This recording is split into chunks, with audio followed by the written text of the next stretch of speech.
There was no choice. October 24, 1969. I would like to state clearly the reason for the takeover of the country by the armed forces. I want our people to know that everything is going on as usual and that no problems have arisen as a result of the revolution. The entire country is in the hands of the National Army and the police force. The people are happy, and everything is calm. Intervention by the armed forces was inevitable. It was no longer possible to ignore the evil things like corruption, bribery, nepotism, theft of public funds, injustice, and disrespect to our religion and the laws of the country. The laws were thrust aside, and people did whatever they wanted. No group or family can live happily if they do not respect their laws and regulations. There will be no development or any sort of progress for a nation if the laws of the country are forgotten. We have noticed several evil things such as the misuse of state property and public funds. The tax collected from the people was used for their own benefit, and the country has been misused for private purposes, thus endangering the nation, which nearly fell into enemy hands. The corruption has culminated in the assassination of prominent leaders of the country.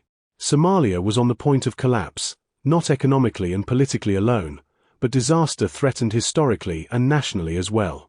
We are the guardians of the nation and the laws, and we have now been sworn in to do just this.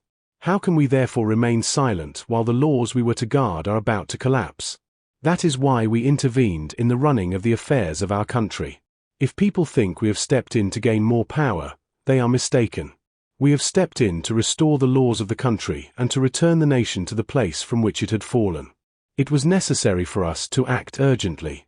If we look back on recent events in the country, we will see how a peaceful land was changing to violence. Dr. Abdirashid Ali Sharmark, the late president, was assassinated by a simple soldier who did not know him and who had no quarrel with him.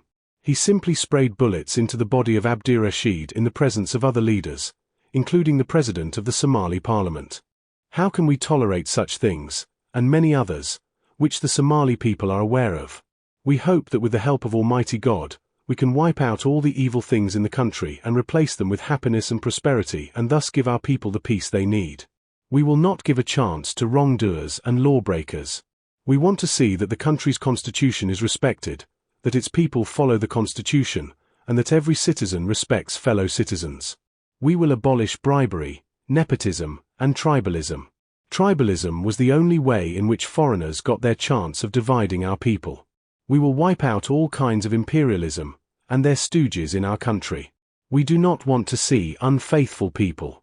We will bring those who are caught behaving unfaithfully in front of the people and then lock them away from the rest of the citizens. We will close all roads used by colonialists to enter our country and into our affairs. We will build a great Somali nation, strongly united and welded together to live in peace. We will make respect the Islamic religion, if necessary, by all the force and strength we have. We will make Somalia a respected country in its internal and external policies. We want the Somali people to use the wealth and prosperity hidden in their land and avoid begging other nations. We will seek the friendship of nations who are prepared to accept us and show their friendship. We will support world peace and oppose imperialism and all kinds of colonialism, whether from our brothers here or abroad. We have taken power on behalf of the Somali people and on behalf of their beloved land. I would like to ask all Somalis to come out and build their nation, a strong nation, to use all their efforts, energy, wealth, and brains in developing their country. At all costs, avoid begging. As you have heard, cars belonging to the state have been captured while they were being used as public taxis. We have been in power for only 3 days, and there is proof for the people. Other evidence will follow. I appeal to all Somalis to work with us in achieving the progress of the country and normalizing the situation in general. The imperialists, who always want to see people in hunger, disease, and ignorance, will oppose us in order that we may beg them.